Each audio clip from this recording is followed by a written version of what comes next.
والسلام الدنيا سجن المؤمن وجنة الكافر আলহামদুলিল্লাহ আল্লাহ সুবহানাহু ওয়া তাআলার দরবারে অসংখ্য অগণিত শুকর, যিনি আমাদেরকে আজকের এই মহতী মজলিসে আসার তৌফিক দান করেছেন।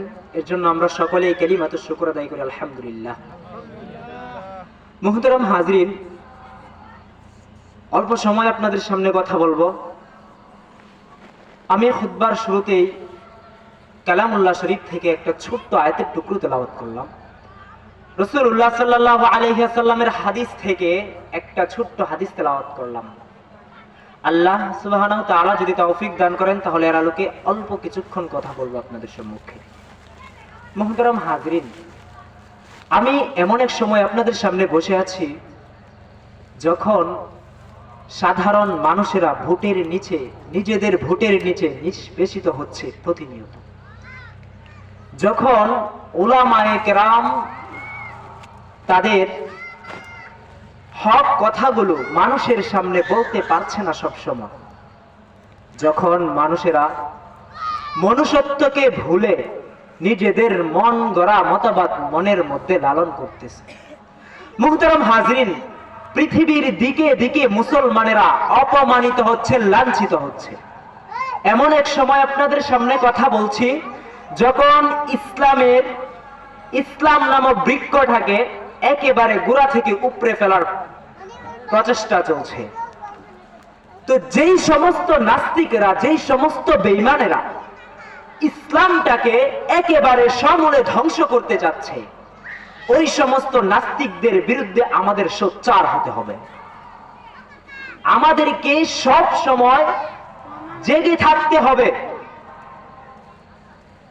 আমাদেরকে সব সময় জেগে থাকতে হবে।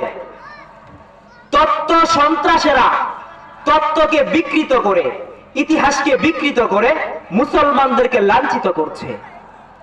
আমরা যদি সবাই সব সময় সোচ্চার থাকি, জেগে থাকি, তাহলে কোন নাস্তিক, কোন বেঈমান, কোন কাফের, কোন মুশরিক মুসলমানদের কোনো ক্ষতি করতে পারবে না। ইম্পসিবল, এটা সম্ভব নয়। তাই সব সময় আমাদেরকে জেগে থাকতে হবে, সোচ্চার থাকতে হবে।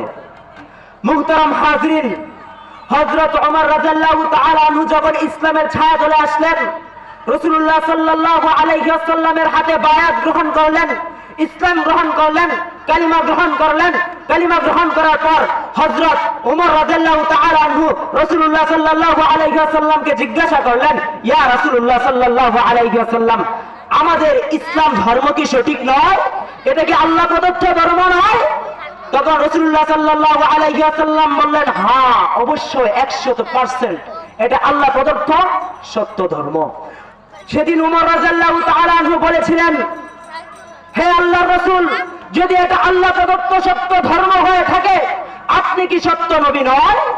নবীজি সাল্লাল্লাহু আলাইহি ওয়াসাল্লাম বলেছিলেন, হ্যাঁ, 100% আমি তোমাদের সত্য নবী, আল্লাহ প্রদত্ত সত্য নবী।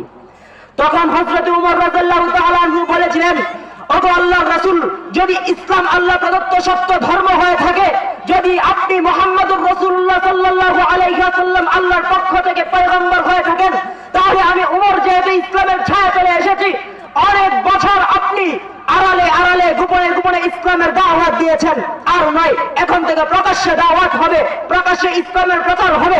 সেদিন ওমর রাদিয়াল্লাহু তাআলা আনহু একাই সমস্ত সাহাবীদেরকে নিয়ে মক্কা নগরীর দিকে গেলেন, কাবা ঘরের দিকে গেলেন, নারায়ে তাকবীরের ধ্বনিতে আকাশ বাতাস মুখরিত করে দিলেন এবং কাবা ঘরের দিকে গেলেন। কাবা ঘরের দিকে যাওয়ার সময় যখন শুনতেছেন নারায়ে তাকবীরের ধ্বনি, এত আওয়াজ কোথা থেকে আসলো? আবু লাহাব চিন্তা করতেছে, আরে মক্কা নগরীতে নারায়ে তাকবীরের এত ধ্বনি কোথা থেকে আসলো? কার এত বড় সাহস? কার এত বড় সাহস? আমি আবু লাহাব বেঁচে থাকতে মক্কা নগরীতে এত জোরে নারায়ে তাকবীরের ধ্বনি হবে, এত বড় সাহসটা কার? যখন সে নাঙ্গা তলোয়ার নিয়ে আসতেছে তাদের দিকে, সামনে থেকে ওমর রাদিয়াল্লাহু তাআলা আনহু আবু লাহাবকে দেখে বলতেছে, হে আবু লাহাব, দাঁড়া যা, যদি তুই তোর মাকে সন্তান হারা করতে না চাস, যদি তোর বিবিকে তুই স্বামী হারা করতে না চাস, বিধবা করতে না চাস, তো তোর সন্তানকে যদি এতিম করতে না চাস তাহলে তুই চলে আয়, আমি উমরের তরবারি আর তোর কল্লা একেবারে তোর বদন থেকে তোর কল্লা আলাদা করে দেব। মুহতারাম হাজরিন, সেই উমরের সৈনিকেরা কোথায়? সেই উমরের সৈনিকেরা কোথায়? সেই সমস্ত যুবকেরা কোথায় যিনি 17 বছর বয়সে সিন্ধু বিজয় করেছিল? মোহাম্মদ বিন কাসিম, যিনি 17 বছর বয়সে সিন্ধু বিজয় করেছিলেন। আমাদের বয়স তো প্রায় অনেকেরই 30 পার হয়ে গেছে, 40 পার হয়ে গেছে। কি করতে পারছি জাতির জন্য? কি করতে পেরেছি আমি আমার জন্য? কি করতে পেরেছি আমি ইসলামের জন্য? আজ থেকে সবাই প্রত্যয় গ্রহণ করেন, প্রত্যয় গ্রহণ করেন।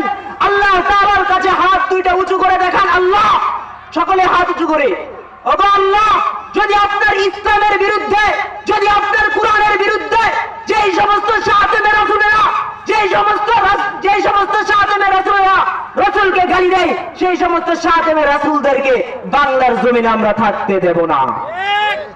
যেই সমস্ত মানুষেরা ইসলামকে বিকৃত করতে চায়, যেই সমস্ত কুলাঙ্গারেরা ইসলামকে সমূলে ধ্বংস করতে চায়, ওই সমস্ত কুলাঙ্গারদেরকে জানিয়ে দিতে চায়, যতদিন এই বাংলার জমিনে মুসলমানেরা জেগে থাকবে, যতদিন এই বাংলার জমিনে মুসলমান এক ফুটা মুসলমানের শরীরে রক্ত থাকবে, হৃদয়ের স্পন্দন যতদিন থাকবে, ততদিন জানিয়ে দিতে চায় এই বাংলার জমিন থেকে ইসলামকে সমূলে ধ্বংস করতে পারবে না, পারবে না, পারবে না। মুহতারাম হাজরিন, আর স্পষ্ট ভাবে বলতে চায়, যে সমস্ত শাহাদাতে রাসূলেরা রাসূলকে গালি দেয়, যেই রাসূল আমাদের জন্য তার জীবনটাকে একেবারেই শেষ করে দিয়েছেন, এত কষ্ট করেছেন, রক্ত ঝরিয়েছেন, হায় হায় চোখের পানি ফেলেছেন, এত কিছু করেছেন, সেই রাসূলকে যিনি গালি দেয়, যেই কুলাঙ্গার গালি দিবে, সেই কুলাঙ্গারের শরীর থেকে কল্লাকে আলাদা করে দেব, ঠিক কিনা? মুহতারাম হাজরিন, আমরা সকলে জেগে থাকবো সব সময়। তথ্য সন্ত্রাসের ওই সন্ত্রাসী তথ্য থেকে আমরা সব সময় বেঁচে থাকার চেষ্টা করব। মুহতারাম হাজরিন, অল্প সময় হযরত বসে আছেন, ওনারা আলেম, ওনাকে বসিয়ে রেখে আমার কথা বলা বেয়াদবিমূলক হয়ে যাবে। এজন্য আমি কথা বৃদ্ধি করব না, বাড়াবো না। আল্লাহ সুবহানাহু তাআলা যেহেতু আমাদেরকে এই একটা মহতি মজলিস করার তৌফিক দান করেছেন, এর জন্য আমরা সকলেই গর্বিত। এবং যে সমস্ত ওয়াইজিনরা আসবেন, ওনারা ওনাদের মূল্যবান জবান থেকে মূল্যবান কথাগুলো বলবেন, আপনার দিলের কান দিয়ে শুনবেন এবং আমলের নিয়তে শুনবেন। ওয়া আখিরু দাওয়ানা আলহামদুলিল্লাহি রাব্বিল আলামিন।